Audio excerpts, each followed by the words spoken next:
এজন্য আল্লাহ তাআলা আমাদেরকে সর্ব অবস্থায় বলতেছেন, ও আমার বান্দারা, তোমরা আমার বন্ধু মুহাম্মদুর রাসূলুল্লাহ সাল্লাল্লাহু আলাইহি ওয়াসাল্লামের পথে চলো। আল্লাহ তাআলা কোরআনে কারীমের মধ্যে সূরা ইয়াসিনের 4 নম্বর আয়াতে বলেন, আলা সিরাতিম মুস্তাকিম। আপনার পুরা জিন্দেগি সিরাতে মুস্তাকিম গো রাসূল। আল্লাহ তাআলা বলেছেন, বন্ধুকে অনুসরণ করো, তোমার সব কিছু ঠিক হয়ে যাবে। দুনিয়াতে যত কিছু তোমার প্রয়োজন সব পাইবে, আখিরাতে তোমার সফলতার এই মুক্তির ব্যবস্থা আমি আল্লাহ করে দিব। আর রাসূলের সঙ্গী হইয়া তুমি আখিরাতে উঠবে। প্রত্যেক ব্যক্তিকে হাসরের মাঠে আল্লাহ রাব্বুল আলামিন তার বান্দাকে ডেকে ডেকে বলবেন, হে আমার বান্দা, তোমাকে সতর্ক করার জন্য আমি 2টা জিনিস দিছি কিনা না বলো। আল্লাহ রাব্বুল আলামিন কোরআনে কারীমের মধ্যে সূরা ফাতিরের 37 নম্বর আয়াতের মধ্যে বর্ণনা দিচ্ছেন। আল্লাহ তাআলা বলতেছেন, আওয়ালাম নুআম্মিরুকুম মা ইয়াতাযাক্কারু ফীহি মান তাযাক্কার। আল্লাহ রাব্বুল আলামিন বলেন, আমি তোমাদের এই পরিমাণ হায়াত দিছি কিনা না, যেই পরিমাণ হায়াত পেলে উপদেশ গ্রহণ করা যায়। বলো আমার বান্দা। আল্লাহ বলবেন, আমি কি তোমাদের এই পরিমাণ হায়াত দেই নাই, যেই পরিমাণ হায়াত পাইলে তুমি উপদেশ গ্রহণ করতে পারো। কোরআন তোমাদের জন্য উপদেশ স্বরূপ ছিল। উলামায়ে কেরামরা কোরআনের বাণী তোমাদের দ্বারে দ্বারে পৌঁছাইয়া দিয়েছিল। মানুষদেরকে আল্লাহ তাআলা ইবরত হাসিল করার জন্য কোরআনে কারীমের মধ্যে বলছেন। রব্বুল আলামিন সূরা হাশরের 2 নম্বর আয়াতে বলেন, ফাতাবিরু ইয়া উলিল আবসার। চক্ষুবান ব্যক্তি যারা আছো, তোমরা ইবরত হাসিল করো। 2 নম্বর, ওয়াজাআকুমুন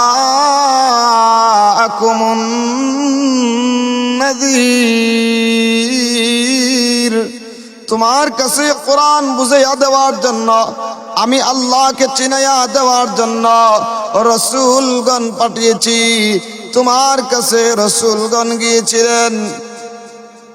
উম্মতরা কখনো বলতে পারবে না, অস্বীকার করতে পারবে না যে আমি রাসূলকে পাই নাই।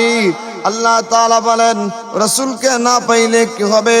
তোমাদের দ্বারে দ্বারে আলিমরা ঘুরেছিল, মসজিদের মিম্বর থেকে ইমাম সাহেবরা তোমাদেরকে কোরআনের বাণী শুনিয়েছিল, পীর বুজুর্গ যারা তোমাদেরকে কোরআনের আওয়াজ দিয়ে কোরআন কারীম তিলাওয়াত করে তোমাদেরকে বুঝাইছিল। ওয়াজের ময়দানে উলামায়ে কেরামরা তোমাদেরকে ওয়াজ করে করে নসিহত করে করে বুঝাইছিল। তাবিঈনগণ, তবে তাবিঈগণ, সাহাবীগণ, নবীগণ পাঠাইছি কিনা না বলো। ও আমার বান্দা, তুমি ইসলাহ হওয়ার জন্য, উপদেশ গ্রহণ করার জন্য আপনি কি বলতে পারবেন আমি কোনোদিন তাদেরকে দেখি নাই? বলতে পারবেন আপনারা? না না, কখনো এই কথা বলতে পারবেন না। এজন্য আল্লাহ তাআলা আমাদেরকে সর্ব অবস্থায় বলতেছেন, ও আমার বান্দারা, তোমরা আমার বন্ধু মুহাম্মদুর রাসূলুল্লাহ সাল্লাল্লাহু আলাইহি ওয়াসাল্লামের পথে চলো। আল্লাহ তাআলা কোরআনে কারীমের মধ্যে সূরা ইয়াসিনের 4 নম্বর আয়াতে বলেন, আলা সিরাতিম মুস্তাকিম।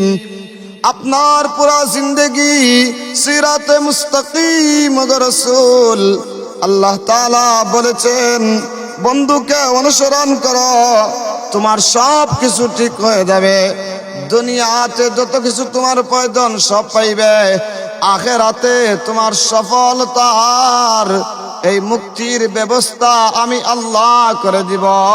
আর রাসূলের সঙ্গী হইয়া তুমি আখিরাতে উঠবে। তাহলে সর্ব অবস্থায় কোরআনকে প্রাধান্য দেওয়া। কোরআনই হলো জীবনের মূল ভিত্তি। কোরআনই তোমাদের জীবন, কোরআনই তোমাদের মাংসপেশি, কোরআনই তোমাদের রক্ত, কোরআনই তোমাদের সংবিধান, কোরআনই তোমাদের সম্মান, কোরআনই তোমাদের দুনিয়া, কোরআনই তোমাদের আখিরাত। পবিত্র কোরআন তোমাদের গর্বের কারণ। তোমরা তো সম্মানিত কোরআনের কারণে। যার কাছে কোরআনের মতো ইলম আছে, যার কাছে কালামুল্লাহর ইলম আছে, সে তো দুনিয়ার সবচেয়ে দামি। যদি আল্লাহর বিধান মেনে চলে, পবিত্র কোরআনই তোমাদের মর্যাদায় উন্নতি হওয়ার উত্তম একটি মাধ্যম। হে আল্লাহর বান্দারা, এই মহামান্বিত কোরআন তোমরা যদি একে পিছনে ফেলে দাও, তবে তোমরা লাঞ্ছনা ও দুর্দশার মধ্যে পড়ে যাবে। কারণ এই কোরআন আল্লাহ তাআলার রশি। তোমরা সবাই আল্লাহর রশিকে দৃঢ়ভাবে আঁকড়ে ধরো। যদি আল্লাহর রশিকে দৃঢ়ভাবে আঁকড়ে ধরতে পারো, ইনশাআল্লাহ দুনিয়াতে তোমরা সফল হবে, আখিরাতে মুক্তি পাবে। এটাই তোমাদের চূড়ান্ত ফয়সালা। দুনিয়াতে শান্তি খোঁজো, এই তন্ত্রমন্ত্র এইগুলোর পিছনে পড়ে, অথচ আল্লাহ বলছেন কোরআন পড়ো, জিকির করো, তোমাদের দিলকে আমি আল্লাহ শান্তি করে দিব। সুবহানাল্লাহ।